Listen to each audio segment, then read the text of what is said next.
The first time a grown man on a Segway tried to arrest me in my own driveway, I honestly thought I was being pranked, like maybe there were hidden cameras, maybe Ashton Kutcher was about to pop out from behind my azaleas.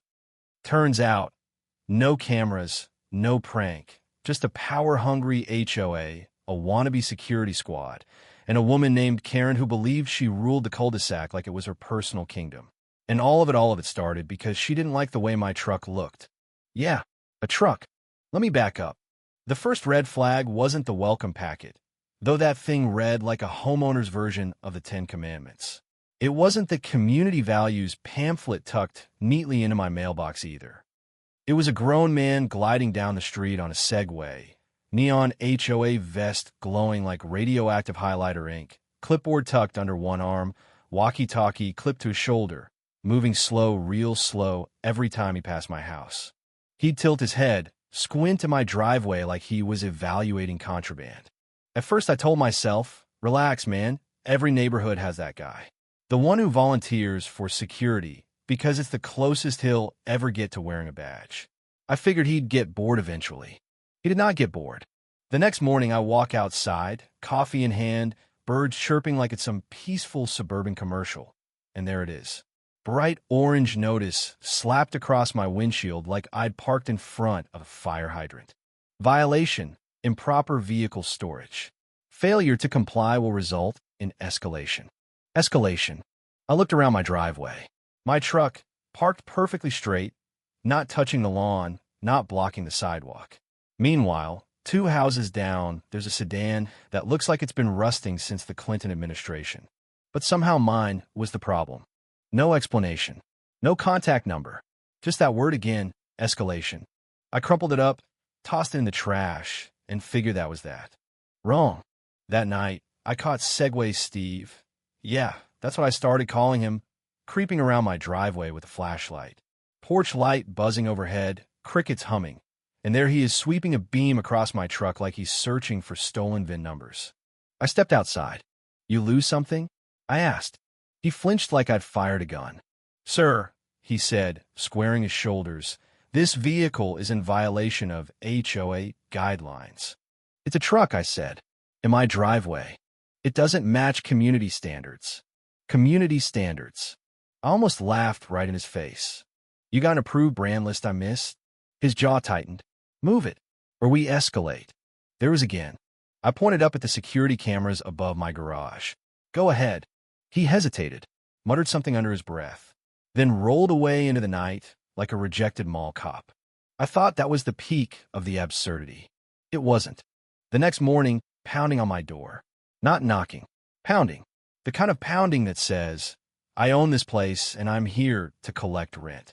I opened it, and there she was. Karen. Clipboard clutched like a holy relic, lips thin enough to cut glass, eyes scanning past me into my living room like she expected to find something else to cite. You are in violation of HOA regulations, she announced, voice flat and rehearsed. Let me guess, I said. The truck. She nodded sharply. It disrupts the neighborhood's visual harmony. Visual harmony. I took a slow sip of coffee just to annoy her. It's a standard pickup. It's oversized, she replied. An eyesore. That's when I knew. This wasn't about rules. This was personal. She didn't like my truck. And because she was HOA president, she believed that meant it had to disappear. You agreed to HOA guidelines, she snapped. I read the guidelines, I said. Nowhere does it say I can't park a truck in my own driveway. Her eyes flashed. The board has final say on aesthetic compliance. Translation, I don't like it. I pointed at the camera above my door. Everything's recorded. Just so we're clear. That was the first crack in her armor. Small, but there. You'll receive a fine, she said stiffly.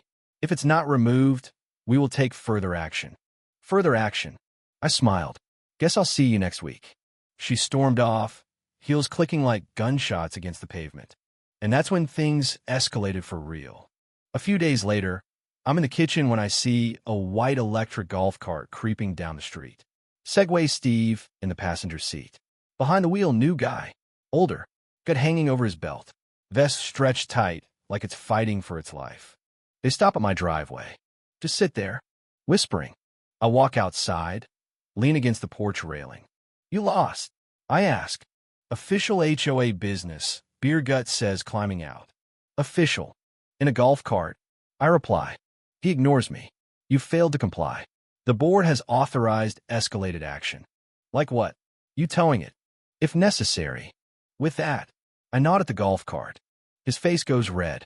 Then, and I swear I'm not making this up, he reaches to his belt and pulls out plastic handcuffs. Plastic. If you refuse, he says, we'll detain you until authorities arrive. I stared at him, then at Steve. Steve looked like he was questioning every decision that led him here. You're going to detain me? If necessary. Here's the thing they didn't know. I'm a retired SWAT officer. Before Beer Gut could blink, I had him spun around, face against his own golf cart, one arm pinned, the other grabbing those flimsy plastic cuffs right out of his hand. They bent like cheap toys. I've put real cuffs on real criminals, I told him calmly. You have zero authority to touch me. Silence. I let him go. They peeled out my driveway, so fast the golf cart nearly tipped. And yes, every second of it was caught in crisp 1080p. 3 days later, I get served. The HOA is suing me. Assault, disorderly conduct, emotional distress. I laugh so hard at the mailbox, I scare my neighbor's dog. In court, my lawyer played the footage. The judge's expression went from mildly annoyed to deeply unimpressed in about 10 seconds. You believed you could detain a homeowner? The judge asked their attorney. Silence. Case dismissed. Karen looked like she'd swallowed battery acid. Then my lawyer stood. Your Honor, we'd like to countersue for harassment and legal fees. Karen's head snapped around so fast, I thought she'd need a chiropractor. And that's when the twist came, the one she never saw coming. Because when my lawyer started digging, he found more than harassment. He found financial records that didn't add up. Vendor payments inflated beyond reason. Security contracts that weren't authorized by the HOA charter. And then the big one. Karen had been siphoning HOA funds into personal expenses. Spa days, fancy dinners, a Florida vacation, online payment transfers routed in ways that screamed fraud. She'd been issuing fake violations for months, hitting homeowners with bogus fines, and a portion of every fine straight into her pocket. The HOA meeting that followed was packed. People standing against walls, whispering, furious. Karen tried to speak. The booze drowned her out. My lawyer laid the documents on the table. We have receipts, he said. She turned pale. An older man who'd lived there 20 years stood up, voice steady. Call the cops. And like something out of a movie, sirens wailed outside. 2 officers walked in. Ma'am, one said, holding a warrant. You need to come with us. She ran. Actually ran. Didn't make it 5 feet. They cuffed her, real cuffs this time, and let her out while the entire neighborhood stood outside watching. Someone started clapping. Then everyone did. Beer Gut resigned that week. Segway Steve vanished like a raccoon in daylight. The board collapsed. New members voted in. Half the ridiculous rules were repealed. No more fake fines. No more aesthetic police. Karen's house went up for sale a month later. Legal fees. Felony charges, fraud, embezzlement, wire fraud. Civil suits from neighbors she drained for years. And my truck? Still parked in my driveway. Same spot. No notices. No escalation. Just quiet. Here's the thing I realized through all of it. Power doesn't corrupt because it's big. It corrupts because it's small. Give someone a clipboard and a sliver of authority, and sometimes they build a throne out of it. Most people don't push back. They pay the fine, they avoid conflict, they assume the system must be right.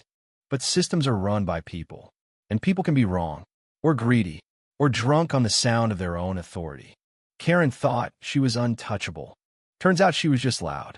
And sometimes the only thing it takes to topple a petty tyrant is a camera, a lawyer, and a refusal to back down. So now I'm curious, where's the line? When does community governance become control? When does following rules become enabling abuse? And if you were in my shoes, would you have pushed back?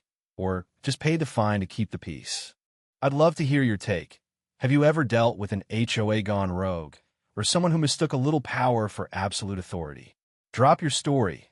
Tell me what you think is right or wrong here. Because sometimes justice doesn't show up in a squad car. Sometimes it starts with saying no.